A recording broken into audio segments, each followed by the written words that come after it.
I am observing in these hours a development that marks the transition from strategic positioning to direct confrontation. At 12:22 today, an F-35 fighter jet from the USS Abraham Lincoln shot down an Iranian Shahed 139 drone that was aggressively approaching the aircraft carrier in the Arabian Sea, approximately 500 nautical miles from the Iranian coast.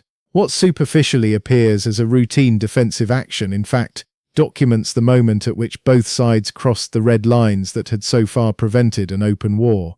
I recognize in this seemingly limited incident the trigger of an escalation spiral that renders all diplomatic efforts obsolete and irreversibly pushes the region towards military confrontation. This tactical escalation occurs exactly 48 hours before the planned negotiations between US Special Envoy Steve Witkoff and Iran's Foreign Minister Abbas Araghchi, a timing that excludes any interpretation as coincidence. Iran is systematically testing American response thresholds while Washington, through this shootdown, demonstrates its readiness for immediate military force. What is unfolding here is the practical application of the new American doctrine of preemptive escalation, in which every Iranian movement is interpreted as a threat and answered with lethal force. This drone incident is not an isolated event, but the calculated culmination of a sequence of military provocations escalating over several weeks. The USS Abraham Lincoln Carrier Strike Group, reinforced by 3 guided missile destroyers, has been operating in the CENTCOM area of responsibility since the 26th of January, with the explicit mission of testing Iranian capabilities and mapping retaliation options. In parallel, more than 36 American military aircraft have reinforced the region, while at least 8 additional US warships are positioned in the Strait of Hormuz. Iran, for its part, has exponentially increased its own military presence. Satellite imagery shows the Iranian drone carrier ship Shahed Bagheri operating in the same waters, while flight tracking data documents intensive Iranian drone activity across the entire operational theater. This parallel deployment of both war machines creates an environment of permanent confrontation readiness, in which any technical malfunction or misinterpretation automatically leads to combat operations. I analyze here the establishment of a new game theory of military escalation. Both sides position their most advanced weapon systems at minimal distance from one another in order to force the opposing side either to capitulate or to fire the first shot. The shootdown of the Shahed 139 marks the moment at which this strategy reached its critical mass. The choice of a Shahed 139 drone for this provocation is by no means accidental.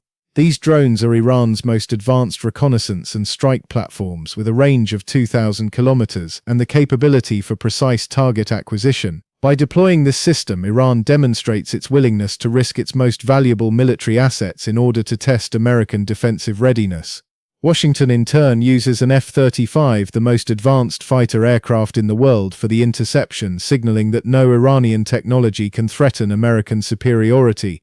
The reactions to this incident reveal fundamental shifts in the strategic calculations of all involved actors. CENTCOM spokesperson Captain Tim Hawkins' warning that continued Iranian harassment and threats in international waters and airspace will not be tolerated establishes a new threshold for military retaliation. Any further Iranian drone activity in the region will automatically be interpreted as a casus belli.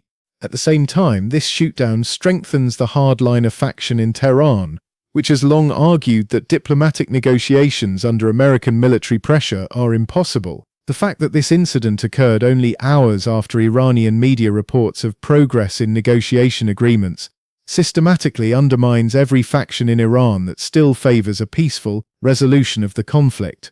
I recognize in this dynamic the establishment of a self-reinforcing escalation logic. Every American military action strengthens Iranian hardliners, who in turn reinforce American hardliners through aggressive responses. The diplomatic space shrinks exponentially, while the military command structures of both sides effectively assume control over foreign policy. The Israeli dimension further intensifies this dynamic. Netanyahu's government interprets every American military strike against Iran as confirmation of its own strategy of maximum confrontation. In parallel, Israeli intelligence operations against Iranian nuclear facilities intensify, while Saudi Arabia and the UAE, through tacit support for American military operations, pursue their own anti-Iranian ambitions.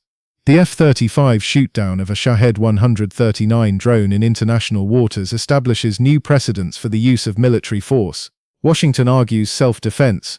Although the Iranian drone was operating 500 nautical miles from Iran's coastline, a distance that effectively excludes any direct threat character. This interpretation of self-defense expands American military operations to any point on the globe where Iranian systems could potentially threaten American interests. Iran, in turn, demonstrates through the Shahed 139 mission its capacity for global power projection. These drones can reach virtually any point in the Middle East from Iranian territory, while precisely locating American carrier strike groups. This means that Iran, despite its conventional military inferiority, has developed asymmetric capabilities that can systematically challenge American military dominance. The use of F-35 stealth technology for this interception signals a new phase in American military doctrine. These fighter jets were primarily developed for operations against modern air defense systems. Their deployment against Iranian drones documents the willingness to employ the most advanced military technologies against any form of Iranian resistance. I project three likely trajectories, all of which lead to exponentially heightened risks of war. In the first scenario, Iran responds with intensified asymmetric attacks on American and allied targets. The Revolutionary Guard activates proxy forces across the Middle East while Iranian fast attack boats systematically harass American commercial shipping in the Strait of Hormuz. Washington responds with preemptive airstrikes against Iranian military bases, which in turn triggers Iranian missile attacks on Israel and US bases in Qatar and the UAE. Within 72 hours, the situation escalates into a regional conflagration that forces Saudi Arabia, Turkey, and possibly Russia into direct military confrontation. In the second scenario, Iran uses diplomatic negotiations as a cover for covert military operations. While Arangchi and Witkoff publicly discuss uranium enrichment, Tehran systematically expands its asymmetric infrastructure, from cyber attacks on American energy supplies to covert sabotage operations against Israeli and Saudi targets. Washington detects these activities through intelligence operations and responds with massive cyber warfare that paralyzes Iranian civilian infrastructure. The resulting societal collapse in Iran triggers mass migration flows, while the Iranian leadership, driven by desperation, turns to nuclear options. In the third scenario, the combination of military provocations and diplomatic failure leads to an American ultimatum. Iran must cease all nuclear activities and dismantle its missile programs within 48 hours, or face massive airstrikes.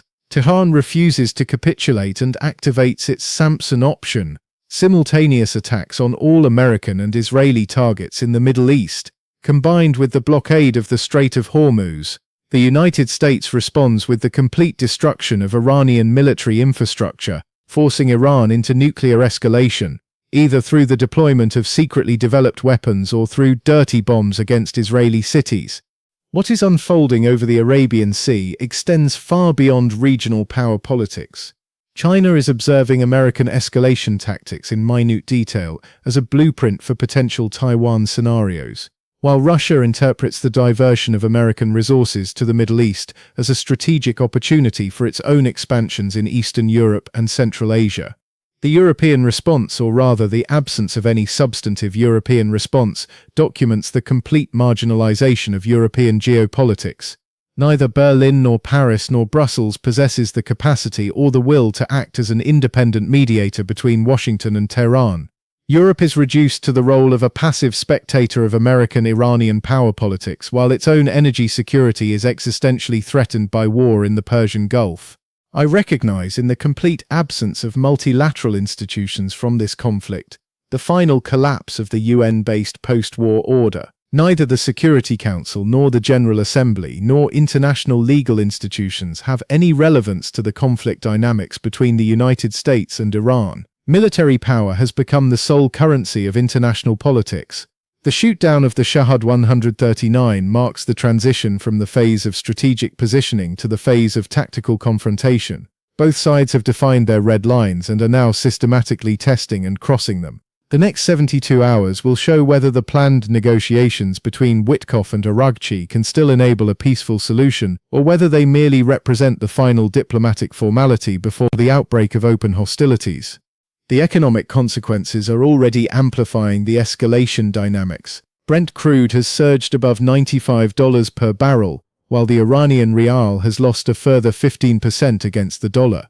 These market reactions document global investors' confidence in the ability of diplomatic institutions to resolve crises, a confidence that effectively no longer exists. At the same time, domestic political dynamics in both countries are intensifying, systematically obstructing a peaceful resolution. Trump's Republican base interprets every military success against Iran as validation of maximum toughness, while the Iranian leadership perceives any form of capitulation as an existential threat to its survival. Regional allies further reinforce this polarization. Israel is publicly preparing for all contingencies, while Saudi Arabia discreetly makes American military bases available for expanded operations against Iran. The UAE is positioning its ports as logistical hubs for a potential American invasion, while Turkey seeks to enhance its own regional significance by mediating between all parties. Russia and China view these developments as a strategic opportunity to weaken American hegemony. Moscow is expanding its military assistance to Iran through advanced air defense systems and intelligence cooperation, while Beijing strengthens Iranian resilience through economic support and energy agreements. I observe here the critical moment at which wars become inevitable, not through individual miscalculations, but through the logic of systematic escalation that drives all actors towards military confrontation. The F-35 that shot down the Iranian drone today may have fired the first shot of a war that will fundamentally transform the international system. What began over the Arabian Sea will end in the streets of Tehran, Tel Aviv, and possibly Washington. There is no path back to diplomatic normality, only the choice between total capitulation and total war. The world order as we knew it is already history. Today's drone shootdown was not the beginning of a crisis, it was its end.